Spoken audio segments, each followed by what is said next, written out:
If you build in Webflow, you probably use grids every single day, but are you using the right one? Today I'll show you the grid system we use in Atom Framework, but more importantly, when to use each grid. Everything you see today is available as both native Webflow components and as utility classes in our extended client-first framework. So whether you prefer building the components or classes, the choice is yours. If you'd like to learn more about our extended client-first classes, check out my dedicated video on client-first extended.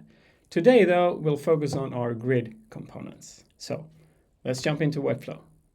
Before we look at what makes each grid unique, let's look at what they all have in common. Every grid component shares the same core properties.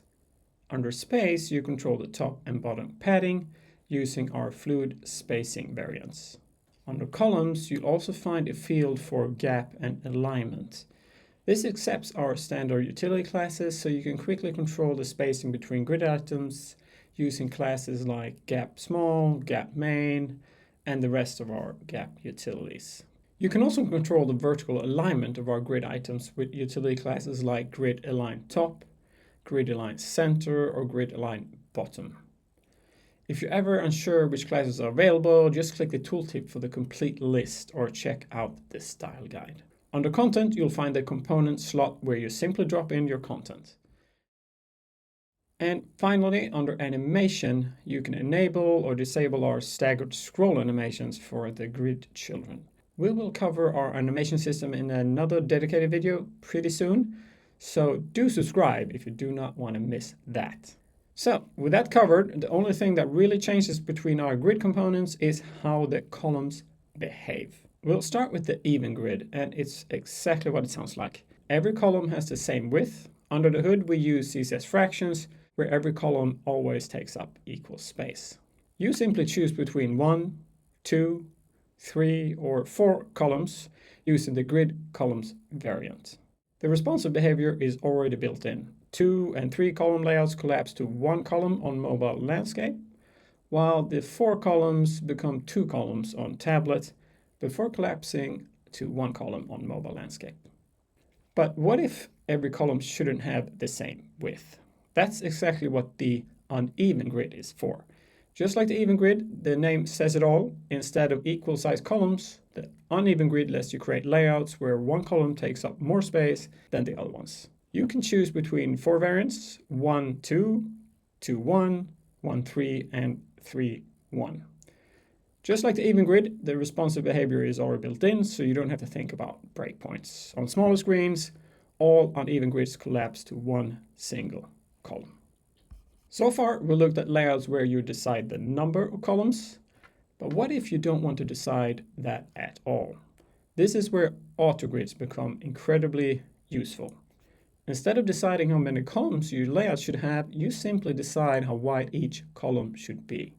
The browser then automatically figures out how many columns fit on the available space. As you resize the browser, the layout simply adapts on its own. Columns wrap naturally to the next row without a single breakpoint override. Under the hood, it's actually just standard CSS grid. For example, a small column size generates this CSS. Don't worry if that looks a little bit intimidating. The important part is this 16 rem value. That's the minimum width of each column. So when you choose extra small, small, medium, large, or extra large in the component, you're really just changing that single value from 9 rem all the way up to 28 rem for column extra large. Now, we actually provided 2 versions of the autogrid, auto-fit and auto-fill. Most of the time, you'll want auto-fit. It expands the columns to fill the available space, making it ideal for responsive layouts. Auto-fill preserves the grid structure by keeping empty tracks available, which can be useful in more specific layout scenarios. Now that we've seen the grid types, let's talk about when to use each one, because this is where grids can get tricky. Let's start with the simple, very common 2-column layout. If I use an even grid with 2 columns, the layout stays in 2 columns until it reaches the mobile landscape breakpoint. Then it collapses into one column. And sometimes that's exactly what you want. But sometimes your content starts feeling too tight before the breakpoint, maybe somewhere between tablet and mobile landscape. This is where I often prefer using an auto grid instead. With auto grid, I can control when the layout breaks by changing the column size. So for many two-column layouts, auto grid gives me more flexible control than a fixed even grid. Now, let's look at the same idea with 3 or more cards. Here, an even grid with 3 columns works very well. 3 equal cards, 3 equal columns, simple. But if I look at this auto grid, something interesting happens. At some viewport widths, the layout becomes 2 columns, leaving the third card alone on the second row. And for this type of layout, that often looks a bit awkward. This is why auto grid isn't always the better choice. If I know I always have exactly 3 or 4 cards, I usually prefer an even grid. But if this was a dynamic list where the number of cards could change, then auto grid would make much more sense. For example, let's look at a real listing. This is where auto grids become extremely useful.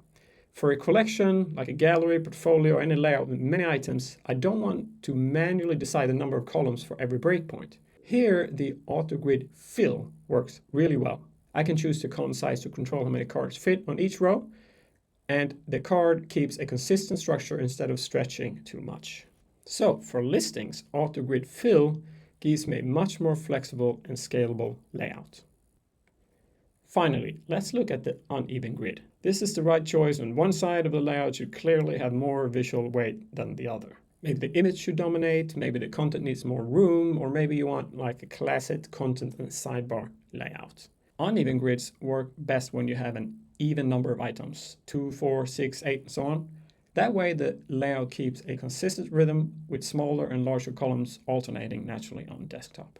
Okay, one last thing before you go. There's no such thing as a perfect grid. The best grid is simply the one that solves the layout you're building. As a rule of thumb, for most two-column layouts, I reach for the auto grid fit. It gives you much more control over when the layout breaks without fixed breakpoints.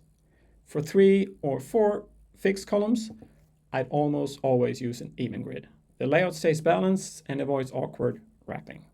If you're building a CMS collection, any listing with a variable number of items, auto grid fill is usually the better choice. And whenever one side of the layout deserves more attention than the other, that's when I'd use an uneven grid. If you're serious about becoming faster in Webflow, make sure to subscribe. This is just one episode in our growing series of modern Webflow development. Over the coming weeks, we'll cover GSAP animations, more component deep dives, CMS workflows, AI integrations, of course, and much, much more. The goal isn't just to show you Atom, it's to help you become a better Webflow developer. And if you'd like to build with the exact system I'm using, you can clone the Atom Builder framework completely for free using the link in the description. And as always, thanks for watching, and I'll see you in the next one.